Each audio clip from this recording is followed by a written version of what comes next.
Tonight, the Middle East is facing one of the most explosive and potentially historic moments in modern geopolitical history. Unconfirmed reports are circulating claiming that Iran's Supreme Leader Ayatollah Ali Khamenei may have been killed following a massive Israeli airstrike campaign targeting high-level Iranian leadership and strategic military infrastructure.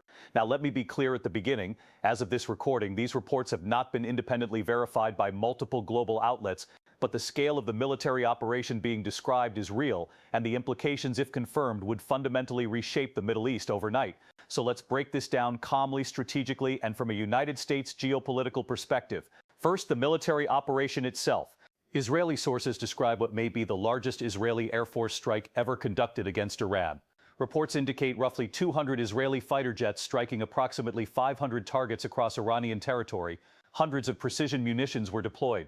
The targets reportedly included military command centers, missile infrastructure, and high-level leadership compounds. This wasn't symbolic. This was strategic decapitation warfare. At the same time, Iran launched ballistic missile responses targeting Israeli population centers. Sirens reportedly sounded across major cities including Jerusalem and Tel Aviv. Regional spillover was also reported in Gulf states, with injuries in at least one country following missile or drone activity. This is not a contained incident. This is escalation. Now let's examine what the removal of Iran's supreme leader would mean if confirmed. The supreme leader in Iran is not a ceremonial figure. He is the ultimate authority in the Islamic Republic. He oversees the military, he controls the Revolutionary Guard, he influences nuclear policy, he directs ballistic missile development, he shapes proxy warfare strategy across Lebanon, Syria, Iraq, and Yemen. In Iran's political structure, the supreme leader is the final decision maker. Removing that individual is not just eliminating a leader. It is striking at the ideological and command core of the regime. But here is where serious analysis matters. Iran's system is designed for continuity. There is a succession mechanism. Senior clerics, advisory councils, and internal structures are in place specifically for scenarios like this. The Islamic Revolutionary Guard Corps, the IRGC, also prepares secondary command structures in the event of leadership decapitation. So this would not automatically mean regime collapse. It could mean something more complex: power consolidation, internal struggle, hardliner takeover, or even temporary instability that strengthens the most aggressive factions. From Washington's standpoint, this moment carries enormous strategic weight. For years, American administrations attempted to negotiate limitations on Iran's nuclear program. There were diplomatic efforts focused primarily on nuclear containment, sometimes intentionally sidelining issues like regional proxy support or ballistic missile development in hopes of securing at least one major agreement. Those efforts struggled. The supreme leader was widely viewed as the ultimate gatekeeper on nuclear compromise. If he is gone, the diplomatic equation changes dramatically. But it does not necessarily become easier, because the next leader may be more rigid, not less. Now let's discuss retaliation risk. Iran's doctrine is asymmetric warfare. Rather than direct conventional confrontation with Israel or the United States, Iran relies heavily on proxies. Hezbollah in Lebanon remains the most significant, despite sustained Israeli operations over the past several years degrading parts of Hezbollah's infrastructure. Intelligence assessments consistently indicate that the group retains thousands of rockets and missiles, many capable of striking deep into Israeli territory. Hezbollah has previously signaled that if Iran's leadership were targeted, broader involvement would follow. That opens the possibility of a northern front expanding quickly.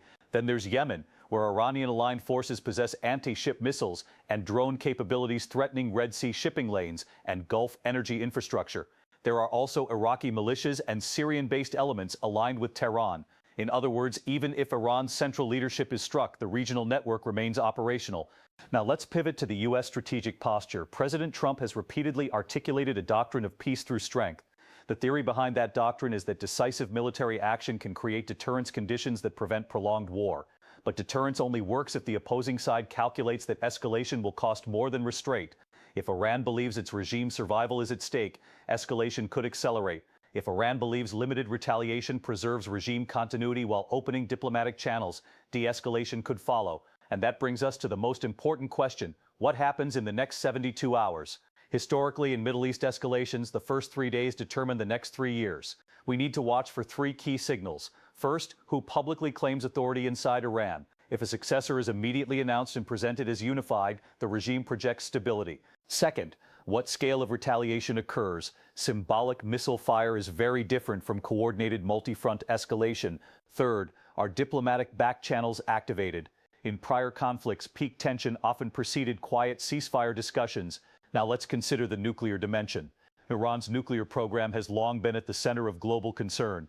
If the supreme leader is removed, does that delay nuclear development? Or does it accelerate secret efforts under more radical leadership? The answer depends on who fills the vacuum. If the IRGC gains greater influence, military acceleration becomes more plausible. If clerical leadership prioritizes survival and sanctions relief, diplomatic engagement could re-emerge. Another variable is air superiority. Israeli officials reportedly believe they can achieve air dominance over Iranian skies relatively quickly.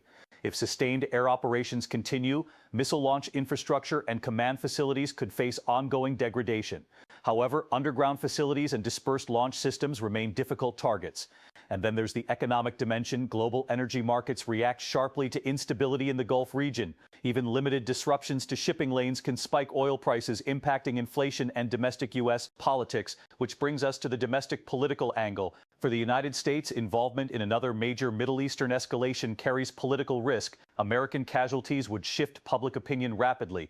At the same time, appearing weak in the face of aggression carries its own political cost. This is the balance Washington must manage: strength without entanglement, deterrence without occupation, escalation control without surrendering strategic leverage. Now, zooming out, if these reports prove accurate, this is not just another headline. This is a potential turning point in the regional power structure that has defined Middle Eastern politics for decades. But history teaches us something important. Removing a leader does not automatically remove an ideology. It does not erase proxy networks overnight. And it does not end strategic rivalries that have been building for generations. What it does do is introduce unpredictability, and unpredictability is the most dangerous element in geopolitics. So as we move forward, calm analysis matters more than emotional reaction. Watch the confirmation channels, watch the military patterns, watch the succession signals inside Tehran, because in moments like this, the visible explosion is only part of the story. The real shift happens quietly in the meetings, in the back channels, in the recalculation of power. If confirmed, this could be the beginning of a regional reset, or the opening chapter of a wider confrontation.